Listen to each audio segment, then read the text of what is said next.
My thoughts are drawn towards the future. An enduring burden, but advancing age. The wisdom and insights acquired arrive, alas, too late to rectify one's own missteps.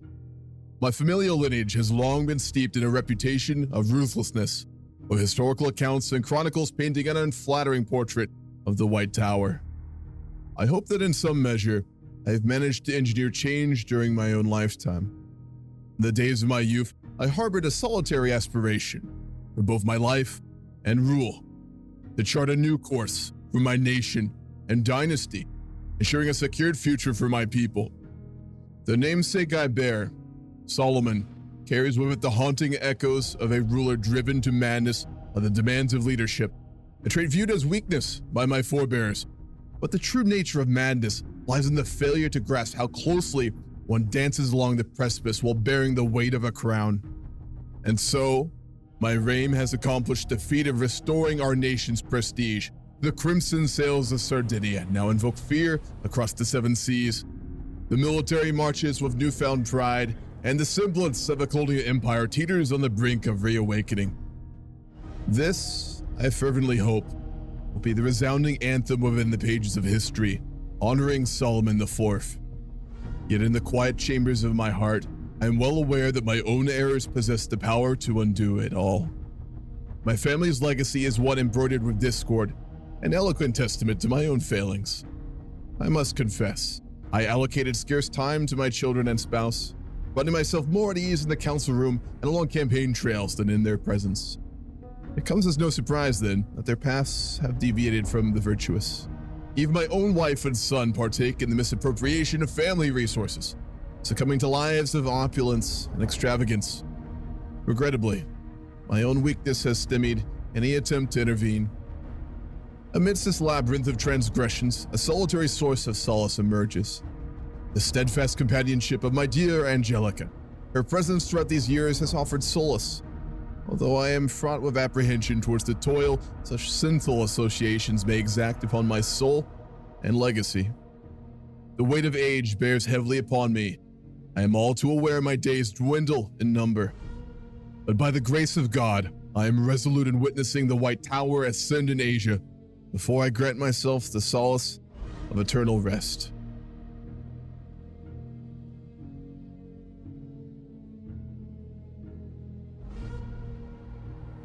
Still Solomon IV. I'm going to say it. The greatest king in the history of House Torres. I'd put him above Lissandro at this point, purely in terms of impact. He saved our country, right? Really, he did. He has begun the rebirth of House Torres and Sardinia itself. Bold fighter, industrious, and well-advised. He's almost like a philosopher king. He is very capable. Let's go with insurance companies. Given, obviously, we have a trading company in Asia now, like I said, we're kind of doing like what the Dutch did historically, right? Well, there's probably a lot of public investment from traders and a lot of the wealthy middle class I'm sure we'd have in Sardinia at this point. And then we've developed probably insurance agencies before many other folks do, which is huge. So we do have very high aggressive expansion in Asia. It is, however, so high, I don't think we should actually stop expanding. We are currently supporting the Japanese in a war. They're also allied with Chagatai, who we may get a border with very soon. King Solomon is not the type to go complacent in his old years, and he also knows his heir is not the most competent. I'm sure he'd be saying basically he's in his older years, he's 61, he wants one last great fight before he possibly will die.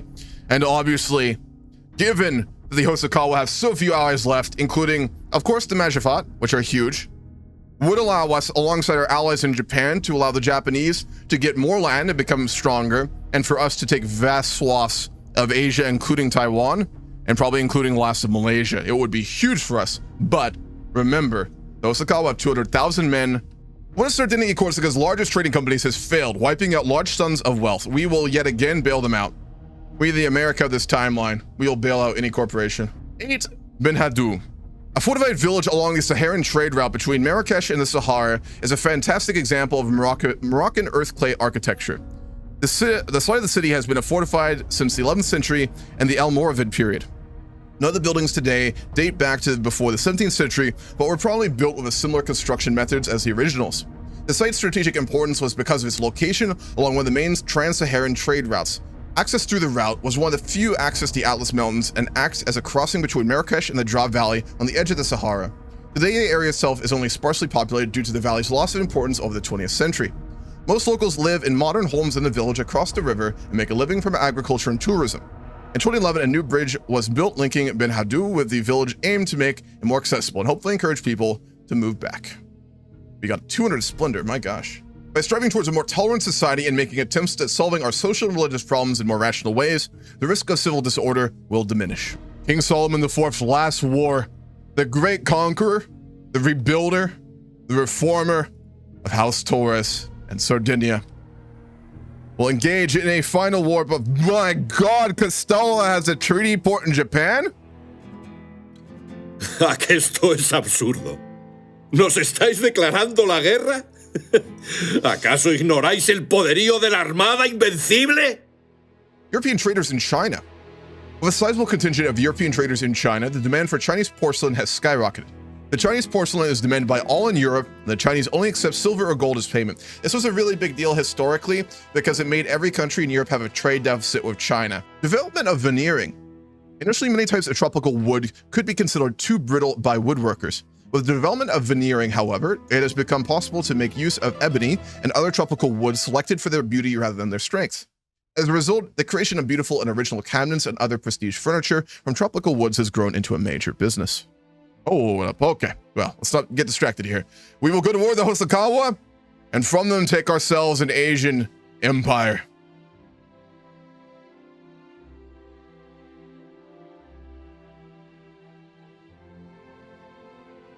All right, we took in their mainland positions here in modern-day Malaysia. We need to land on their home island, but we can't get military access and cross. We're going to navally invade the far corner of the island strait, and then we'll land the rest of our army and walk west is what we're going to do here. Silk has been in high demand throughout the world since long before the Middle Ages, and its procurement was one of the driving forces behind the voyages of discovery in the East. With the greater availability of silk, both raw and woven, demand for silk cloth in the West is soaring even higher. We scared them off. Good. Good. We scared them off there. We'll send half our forces to take that eastern fort so we have an area we can retreat to. We actually, there's a lot of armies here in Asia. We got to be a bit more careful. A drill master par excellence, Abu Abdallah Ilyas, has turned our army to clockwork automatons that don't flinch to the battlefield. 10 discipline! Oh, I didn't think we'd get it. I didn't think we'd get it in EU4.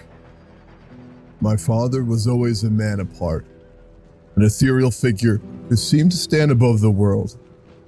Those years of my youth, they remain etched in memory. The countless hours, the sleepless nights he dedicated to the governance of our nation. I was but 9 when curiosity got the better of me. I inquired why he devoted more time to pursuits he cherished. His response, so simple, lingers in my mind. What can or should a king love more than to rule? With Sardinia sitting as Europe's prominent power in Asia, it stakes its claim sovereign and resolute over the bountiful eastern realms. A pivotal moment has arrived when the Queen of Lombardy herself graced Solomon with an unexpected proposition. Support to declare Solomon Emperor of Italy had garnered momentum with the backing of Savoy and the reluctant Papal States. But the conditions laid bare a high price: Sardinia's defense against Castalla and the liberation of Italy from invaders. As the crown was placed upon his head in an unprecedented ceremony, a maelstrom of emotions surged within me: anger, confusion, and apprehension. This path we tread would weave alliances with questionable allies, causing nothing but pain. An alternative lay in the arms of the Iberians, an opportunity to rewrite the annals of history. Alas, my brother Lissandro and the Emperor could not envision it as I did. But time, silent arbitrator, will eventually vindicate me. Hammurabae Torres. We also have cultural hegemony in Italy now. We're a force again. It took a while, but we are both relevant and a force to be reckoned with once more. We sunk the flagship and the Majapahites as well. A good little spicing on the dish of empire. Good government policies. There's widespread support among the people and nobility for our current policies. Indeed, they are being magnified well beyond their actual efficiency as proof of the government's goodwill and interest in the welfare of the realm.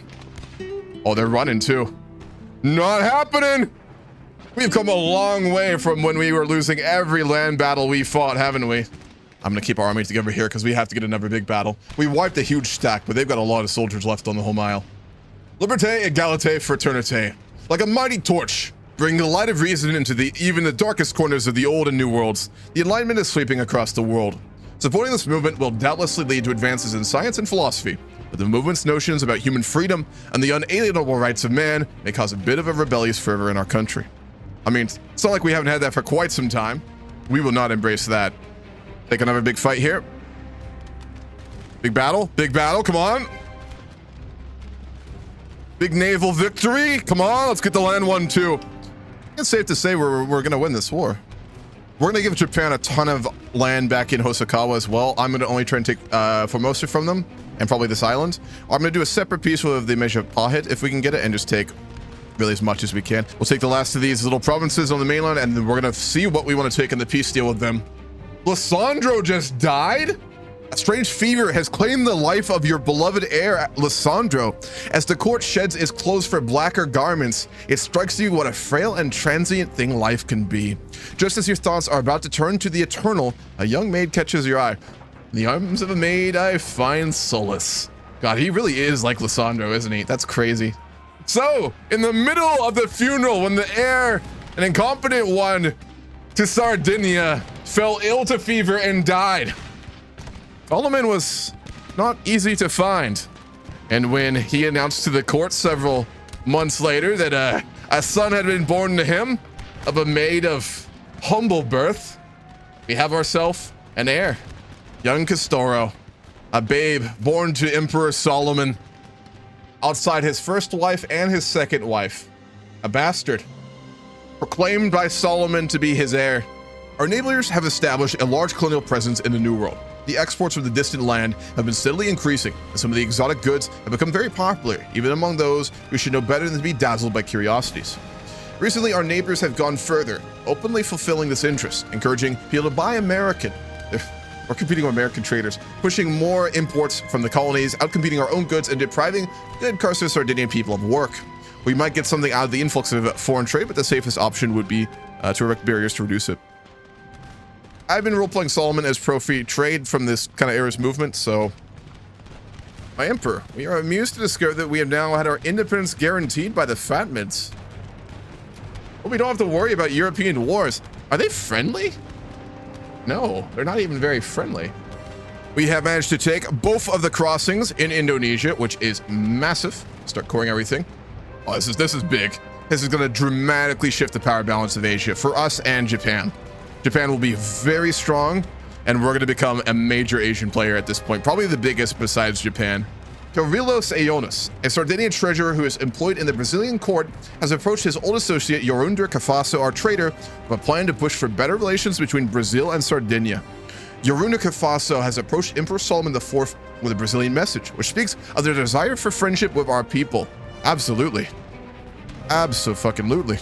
So we basically have hegemony now in the Pacific. We own every single one of the islands besides a few down here in the south owned by the Japanese. And we just need to take that one last island in Hawaii, and we own the Pacific pretty much. Right as we pieced out the Hosokawa, securing Asia, becoming once more a great colonial power. Probably as soon as news reached Sassari and Sardinia of our victory there, Solomon IV, the greatest king and the first emperor of Sardinia, passed away. He really just waited till the end of the war to die. I'm sure he had a lot of health issues, but he hung on until the last moment, until he knew the future was secure for his country. What a legend. He found a kingdom in decline, ready to be lost to history, and he left it an empire. What a legend. Now this gets complicated though, because his heir Lysandro died to the plague several years ago. Our heir Castoro is only 2 years old. The Empress Consort is not his mother either. That is not his mother. His mother was a common maidservant, and she's an embezzler. We may be in for a bit of a rough period again. I think similar to last time, the Admiralty and the Armed Forces would very much be in power again. Not fully, but they'd kind of be running the show. The Empress would have some power and would just be stealing funds, but that kid is very much in danger. He's going to struggle. He may well have to worry about getting murdered. we'll take the alliance with Georgia. It'd be good to have an ally in more the central region between us and the Chagatai. We're going to offer an alliance to the Brazilians. They have sent envoys to us, and a Sardinian official is actually in their government. Eu sou Pedro, imperador do Brasil. Tenho pouco tempo para gracejos. O que o traz aqui? It has been a challenge to reach this point. I served in the court of the emperor for over a decade before gaining his leave to depart for Rio. Sardinia had been the first to colonize the region, and even now, many of us have family there. I was given entrance to the court of the Republic by a distant cousin who saw the old bonds between Caesarea and Brazil to be something to be strengthened. Truth be told, the Republic was well indeed of competent men such as I to rule over an ever-growing state, and in my own part, I like to think I helped sustain it. But always in my mind was the goal of reconciliation and alliance between two natural allies.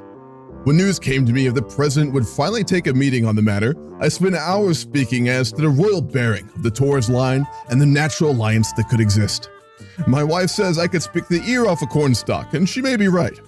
When at last I had the acceptance of the Republic, I made haste to send a letter to my old contacts in the Empire. News of the Emperor's passing came several days later. I pray for his soul, but hold hope for the future. The cost for allies that we have paid all EU4 is unbelievable. Now that being said, they also have 600,000 soldiers, and the Byzantines have 400,000, and our navies are not in the Mediterranean, nor our armies. This could be a strong alliance going forward if we could build them up, but the cost here is enormously high.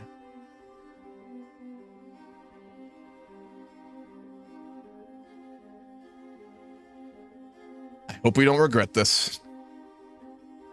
That's still going to be rough. They have 600,000 soldiers, but we've shown in the past that we can beat them. 70,000 rebels in Caesarea.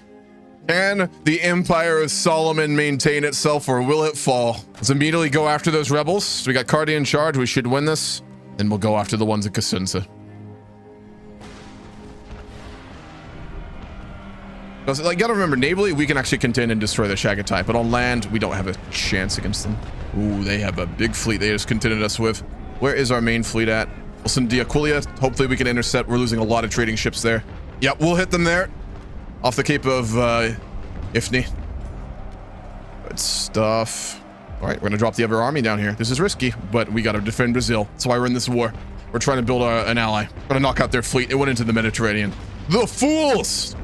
They should know we own the Mediterranean. We've owned it for a long time. All right, we're gonna knock out that army in the north. Let's do a forced march here. All right, this is a very important campaign right now.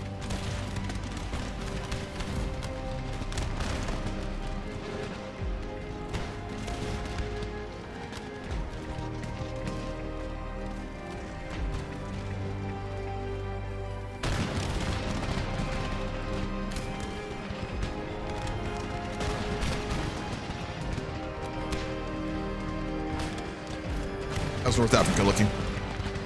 They have landed a very small force there. We're going to leave this to the Brazilians. We're going to bring the fleet back to Caesarea. We sent in our extra backup heavy ships. They might be able to hold out long enough for us to get our fleet up there. It'll be close.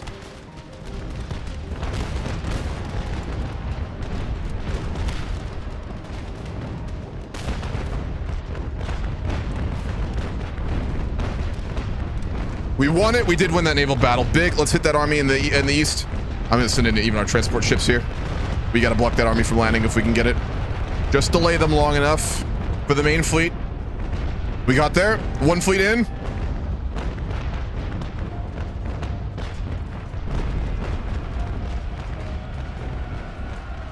Second fleet in, and we stopped the landing. My gosh, I'm so glad we have naval batteries. Next, I'm going to go ahead and bring our secondary fleet over. We're going to land that in North Africa. I am going to send one of our fleets back to patrol the coastline of Yorubaland so they can't send any more ships. A Shinto discipline advisor from the east has offered his services to our government, Masaharu Sagara. We are absolutely going to hire him.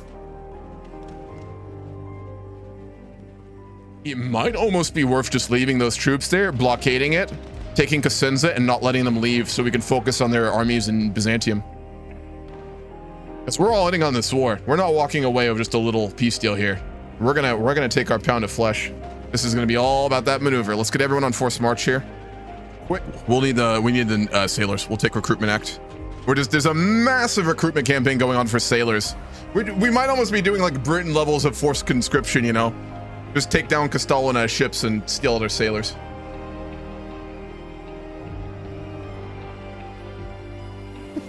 Okay, we caught up to him. That was a very fast general. He was outmaneuvering us there for a minute.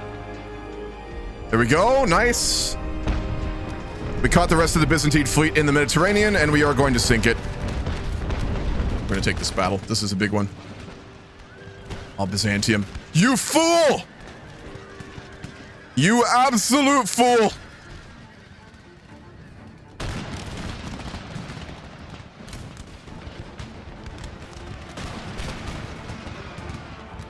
We're gonna chase them down into hinterlands. Slaughter every last man we can find. Oh, look at that. Look at that!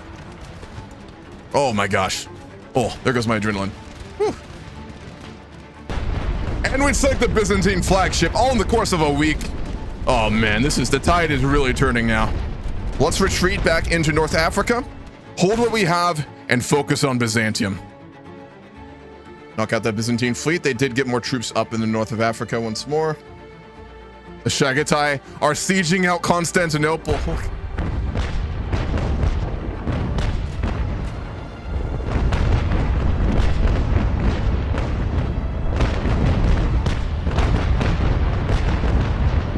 Stall has been encroaching on Byzantium too. We are going to absolutely have to fight them in the future. Like, we're on good terms now, but given we have cultural hegemony on Italy and our people are looking more that way, as would our government and our armies, as well as the fact that they're encroaching into Greece, also historically owned by one of our family dynasties, we are going to have to go towards a war with them again. There's no way around that now. Byzantium pieced out of the war. Oh, we don't get to make the peace deal terms, do we? I'm not doing this. You got to piece the fuck out of that war if you're going to fuck us like that. They went into the war. Well, the war's over. We saved Brazil. We've secured ourselves an ally. They kind of fucked us in that peace deal, I'm going to be honest. But we did save Brazil, and they will remain an independent Grand Republic. I think the military, at this point, would be a little overconfident. We have just, like, wiped on powers that we had no business winning for quite some time. I get the vibe, I think, in the roleplay, they'd be very cocky, right? I think that'd be a pretty safe bet here. I'm going to go ahead and rival the Majapahit as well. Our big rival in Asia. Go ahead and start training our army. Get all our troops back to Sardinia and North Africa. All right, we got a lot of rebels in Asia. That's the most important, I'd say. So we'll send them to deal with that, and we'll leave them there as a garrison force. Sure. You know what?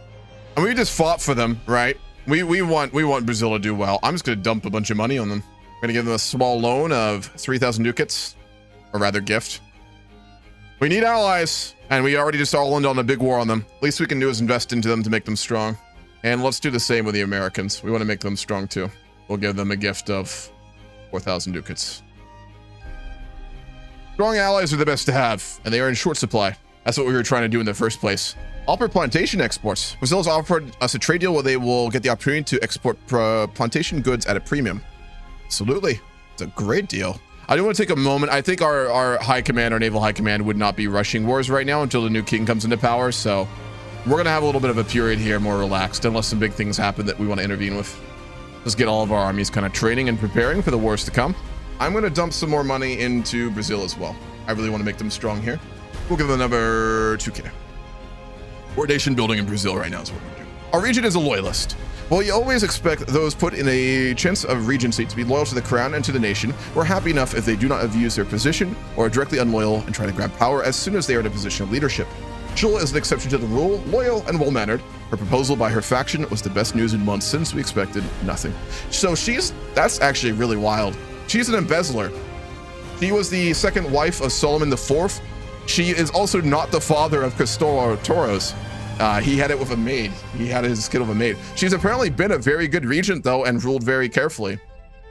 In terms of our colonial possessions, we currently have large ports of Malaysia. We have Siak. We have Palembang.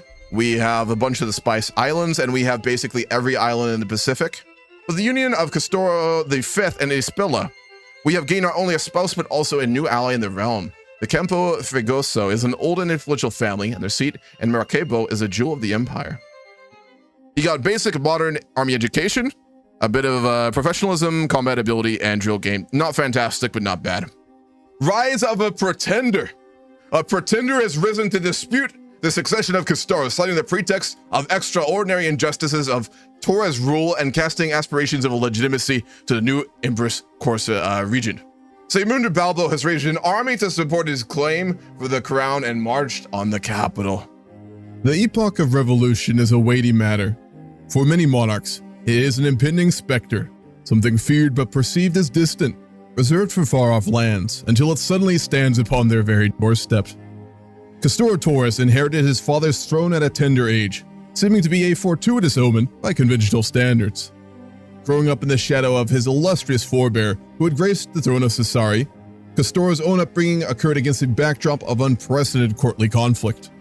Proclaimed heir to the empire, at the cusp of rejuvenation after the passing of his half-brother Lysandro, the aged monarch spurned 3 younger siblings of his Castellan's wife's lineage, bestowing the mantle upon a bastard instead.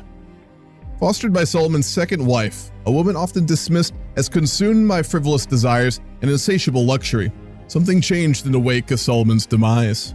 Shilla Bertengi, a scion of one of Europe's most potent political dynasties, lived up to her heritage, shielding a non-biological son with a fervor that defied many. As the Castellan brothers hatched their intrigues and machinations against Castoro, Shilla spared no effort to lay the foundations of the young emperor's destiny. Her actions encompassed bribery, persuasion, and coercion, rallying numerous nobles and generals to the side of the true heir of Solomon. Castor matured swiftly, conscious of his precarious position. Following in his father's footsteps, he displayed diligence, tenacity, and lofty ambition. Those acquainted with the young man could discern his earnest desire to realize the future that Solomon had envisioned for Sardinia. For Seymunder Torres and his siblings, their father's decisions appeared as nothing short of madness. The namesake patriarch had succumbed to a similar ailment in his twilight years, a great man whose final days threatened to undo all he had built.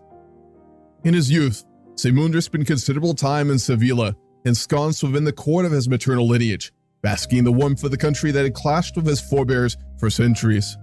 He believed in the potential for reconciliation between these two kindred dynasties, both sharing the same ancestral blood. Sardinia's strength was undeniable, yet its future remained uncertain, besieged by threats. Thus, the course ahead became unequivocal: to restore the true heir of House Torres. With the backing of his siblings and relatives in Iberia, the prince schemed and plotted across the Mediterranean. He sought allegiance from any quarter willing to give it to him, promising transformation that would reverberate throughout the foundation of Europe itself. And so, as Castor reached maturity and ascended to the throne in Sassari, becoming the second emperor to bear the title, the clarion call for civil war echoed across the land. He's greedy. Oh boy. Well, we have Pretender revolts back home. Let's end a war of Hawaii. And let's fight this war of succession. That's a lot of rebels there. All of our transport ships are in Asia too. We're gonna have to bring them back here. 252. He's a strong heir. They took Iberia. Those transport ships will get here somewhat soon.